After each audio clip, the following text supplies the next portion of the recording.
Hi guys, welcome to Raashi கலாட்டா. நாம் இன்றைக்கி ராஷி கலாட்டாவில் ரொம்பவே இன்ட்ரெஸ்டிங்கான டிப்ஸ் வீடியோ தான் பார்க்க போகிறோம். ஸோ வீடியோவை ஸ்கிப் பண்ணாமல் பாருங்கள். இதில் நான் சொல்லியிருக்க டிப்ஸ் எல்லாமே உங்கள் லைஃப்க்கு கண்டிப்பாக யூஸ்ஃபுல்லாக இருக்கும். ஸோ வீடியோவை ஸ்கிப் பண்ணாமல் பாருங்கள்.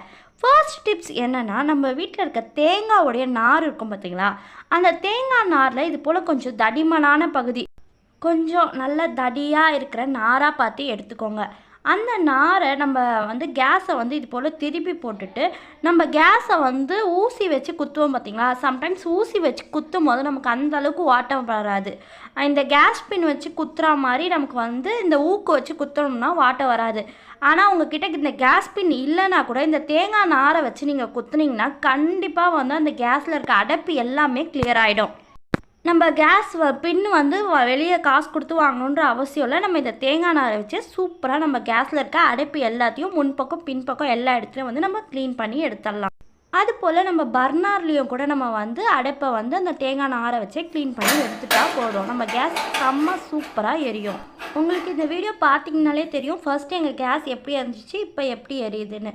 அடுத்த டிப்ஸ் என்னென்னா, நம்ம கிச்சனில் அடிக்கடி யூஸ் பண்ணுற ஒரு பொருள்லாம் லைட்ரு தான். அந்த லைட்டரை எங்கன்னா வச்சு அடிக்கடி தொலைஞ்சிருச்சு அப்படின்ட்டு அடிக்கடி நம்ம லைட்டரை தேடுறதுக்கு நிறைய டைம் யூஸ் பண்ணுவோம். அப்படி இல்லைன்னா நம்ம வீட்டுக்கு புதுசாக வர்றவங்க கூட என்ன பண்ணுவாங்க, ஏன்னா சமைக்கணும், இல்லை பால் காய்ச்சணும், தண்ணி குடிக்கணும்னா கூட அடுப்பு பற்றத்துக்கு லைட்ரு தேவைப்படும். அந்த லைட்டரை நம்ம என்ன பண்ணலான்னா, நம்ம கேஸ்க்கு மேலேயே இது போல் டபுள் சைட் டேப் இருந்தால் எடுத்து 2 கட் பண்ணி ஒட்டிக்கோங்க. சும்மா ஒரு ஸ்கொயர் ஷேப்பில் கட் பண்ணி ஒட்டிட்டு, அதுக்கப்புறம் 2 நம்ம துணி காய வைக்கிறதுக்கு யூஸ் பண்ணுவோம் பார்த்திங்களா கிளிப்பு, அந்த கிளிப்பை இது போல் ஒட்டி விட்டுட்டு நீங்கள் இதை லைட்டு ஸ்டாண்டாக கூட யூஸ் பண்ணிக்கலாம்.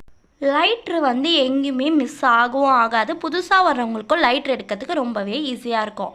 அடுத்த டிப்ஸ் என்னென்னா, நம்ம வீட்டில் இது போல் ஹெட்ஃபோன்லாம் மாட்டுறதுக்கு ஸ்டாண்ட் இல்லைன்னா நம்ம லைட்ரு செட் பண்ண மாதிரியே ஒரே ஒரு டபுள் சைட் டேப்பும் ஒரே ஒரு கிளிப்பையும் இது போல் டேப்பில் போட்டு நம்ம ஒட்டி விட்டுட்டோம்னா, நம்ம வீட்டில் இருக்க ஹெட்செட்டு அது போல் நம்ம இது போல் ஒயர் ஐட்டம் எதுவாக இருந்தாலும் நம்ம சூப்பராக ஹேங் பண்ணி வச்சுக்கலாம். உங்களுக்கு டபுள் சைட் டேப் நல்லா ஸ்ட்ராங்காக க்ரிப்பாக நிற்கலைன்னா அதில் கொஞ்சோண்டு ஃபெவிகால் கம்மை ஆட் பண்ணி அந்த கம்மு காஞ்ச பிறகு நீங்கள் எந்த பொருளை வேணாலும் ஆர்கனைஸ் பண்ணி வச்சுக்கலாம். அடுத்த டிப்ஸ் என்னென்னா, நம்ம வீட்டில் ஒரே ஒரு ஃப்ளக் பாயிண்ட்டு தான் இருக்கும். அதுலேயே நம்ம நிறைய ஒயருங்களை சொருக வேண்டியது வரும். நம்ம ஒயருங்க கண்ணா பின்னா அங்கே இங்கே மாட்டாமல் இருக்கணும்னா நம்ம என்ன பண்ணலான்னா, இது போல் டபுள் சைட் டேப்பை ஒட்டிட்டு ஒரே ஒரு நம்ம துணிக்காய வைக்கிற கிளிப்பை கரெக்டாக அந்த ஸ்விட்ச் பாக்ஸ் நேராக ஒட்டி விட்டுட்டு, நமக்கு எந்தெந்த ஒயர் தேவையோ அந்தந்த ஒயரை மட்டும் அந்தந்த நேரத்துக்கு கரெக்டாக சொருவி வச்சுக்கலாம்.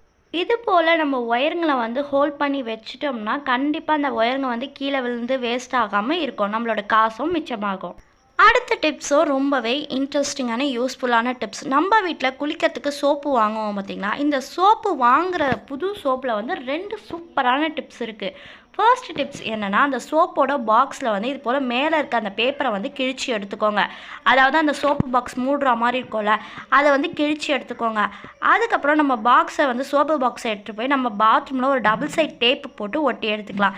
இது எதுக்காகன்னா, நம்ம பாத்ரூமில் ஷாம்பெல்லாம் கலெக்ட் பண்ணுவோம் பார்த்திங்களா, ஷாம்பு யூஸ் பண்ணிட்டு அந்த பேப்பரை அந்த கலெக்ட் பண்ணுற ஹோல்டராக தான் நம்ம இதை யூஸ் பண்ணுறோம். இதை யூஸ் பண்ணி முடிச்சுட்டு நம்ம என்ன பண்ணலாம், அப்படியே டஸ்ட்பினில் தூக்கி போட்டலாம். அதுக்கப்புறம் நம்ம புது ஷாம்பு வாங்கின பிறகு அந்த பாக்ஸை எடுத்து நம்ம இது போல் மறுபடியும் அந்த டபுள் சைட் டேப்பில் ஒட்டிக்கலாம். நம்ம வீட்டில் ஷாம்பு எப்போவுமே பாட்டிலோடு வாங்குகிற பழக்கம் இருந்துச்சுன்னா அதை விடவே இது போல் பேக்கெட்டாக வாங்கினீங்கன்னா நம்மளோட காசும் நமக்கு மிச்சமாகும். ஷாம்பு பாட்டிலுன்னும் போது அதிகமாக வேஸ்ட் ஆகிறதுக்கு நிறைய வாய்ப்பு இருக்குது. ஸோ எப்போவுமே நான் இது போல் பேக்கெட்டை தான் வாங்குவேன். 2 ரூபா பேக்கெட்டாக வாங்கினோம்னா கிட்டத்தட்ட ஒரு வாரம் 2 வாரத்துக்கு சேர்த்தா மாதிரி நான் வாங்கி இது போல் துணி போடுற கம்பியில் போட்டு வச்சுப்பேன். அதுக்கப்புறம் இந்த சோப்பு டப்பாவில் கலெக்ட் ஆகிற வேஸ்ட் எல்லாத்தையும் டஸ்ட்பினில் போட்டுருவேன். அடுத்த டிப்ஸ் என்னென்னா, நம்ம சோப்பு வாங்கினோன்னே இந்த சோப்பை ரேப் பண்ணியிருக்கோம் பார்த்திங்களா, அந்த கவர்லேயும் அந்த சோப்போட ஸ்மெல் நல்லாவே இருக்கும். அந்த கவரை இது போல் குட்டி குட்டியாக நீங்கள் கிழிச்சு எடுத்துக்கோங்க.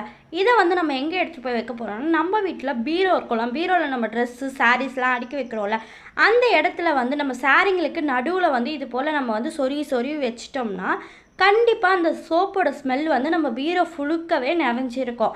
நம்ம பீரோவும் எப்போ திறக்கும் போதெல்லாமே அந்த சோப்போட வாசனையாக இருக்கும். ரொம்ப சீப் அண்ட் பெஸ்ட் ஐடியா. நீங்கள் எப்போல்லாம் புது சோப்பு வாங்குறீங்களோ அப்போல்லாம் ஃபஸ்ட்டு வச்ச அந்த ரேப்பரை எடுத்துகிட்டு அதுக்கப்புறம் நம்ம புதுசாக வாங்கின அந்த சோப்போட ரேப்பரை வச்சிடலாம். அடுத்த டிப்ஸ் என்னென்னா, இதுவும் ரொம்பவே இன்ட்ரெஸ்டிங்கான டிப்ஸ். நம்ம எப்போவுமே பால் காய்ச்சறதுக்கு முன்னாடி வந்து தண்ணியை சூடு பண்ணிவிட்டு அதுக்கப்புறமா பால் காய்ச்சினோம்னா அந்த பால் குண்டான தேய்ச்சி கழுவத்துக்கு சிரமம் இல்லாமல் இருக்கும். அதே மாதிரி எப்போவுமே பால் பாக்கெட்டை வந்து பிரித்து ஊற்றுறதுக்கு முன்னாடி நம்ம பால் பாக்கெட்டை ஒரு வாட்டி அலசிட்டணும். நம்ம அலசிட்டு நம்ம பாலை ஊற்றினோம்னா பால் கண்டிப்பாக தெரிஞ்சு போகவே போகாது. அதுக்கப்புறமா நம்ம வெளியே எங்கன்னா போகிறோம், பால் பொங்கிடுமோ அப்படின்னு உங்களுக்கு பயமாக இருந்துச்சுன்னா, பாலில் இது போல் ஒரு கிண்ணத்தை நீங்கள் போட்டு விட்டிங்கன்னா பால் எவ்வளோ தான் நல்லா காயுமே தவிர ஆனால் பொங்கவே பொங்காது. இன்னும் இதுக்கு மேலே வந்து இது போல் ஒரு குண்டு கரண்டியை வந்து வச்சு விட்டுட்டிங்கன்னா, அதாவது ஸ்ட்ரைட்டாக ஒரு கரண்டியை வந்து இந்த பால் மேலே வச்சு விட்டிங்கன்னா பால் வந்து பொங்கி வரவே வராது. பால் பொங்குனாலும் அந்த கரண்டியும் அந்த கிண்ணமும் என்ன பண்ணுன்னா அந்த பால் பொங்குறத வந்து கம்மி பண்ணி விட்டுக்கும். உங்களுக்கு இந்த வீடியோ பார்த்தீங்கனாலே தெரியும். நான் வந்து இந்த பால் பொங்காமல் இருக்கிறதுக்காக உள்ளே வந்து ஃபஸ்ட்டு ஒரு கிண்ணம் போட்டு வச்சுருந்தேன். அடுத்ததாக வந்து நான் ஒரு கரண்டி வந்து வச்சு காட்டுறேன். இது போல் நம்ம செஞ்சிட்டோம்னா கண்டிப்பாக வந்து பால் வந்து பொங்கி ஊற்றவே ஊற்றாது. இந்த வீடியோ கண்டிப்பாக உங்களுக்கு பிடிச்சிருக்கோன்னு நினைக்கிறேன். மறக்காமல் ராசிகளாட்டாவை சப்ஸ்கிரைப் பண்ணி வச்சுக்கோங்க. லைக் பண்ணுங்கள், ஷேர் பண்ணுங்கள், கமெண்ட் பண்ணுங்கள். இந்த டிப்ஸில் எந்த டிப்ஸ் உங்களுக்கு ஏற்கனவே தெரியும்னு மறக்காத கமெண்ட் பாக்ஸில் கமெண்ட் பண்ணுங்கள். நான் சொன்ன டிப்ஸில் எது உங்களுக்கு ரொம்ப பிடிச்சிருந்துச்சுன்னு மறக்காத கமெண்ட் பாக்ஸில் கமெண்ட் பண்ணுங்கள். தேங்க்யூ ஃபார் வாட்சிங். Keep supporting our channel ராசிகளாட்டா.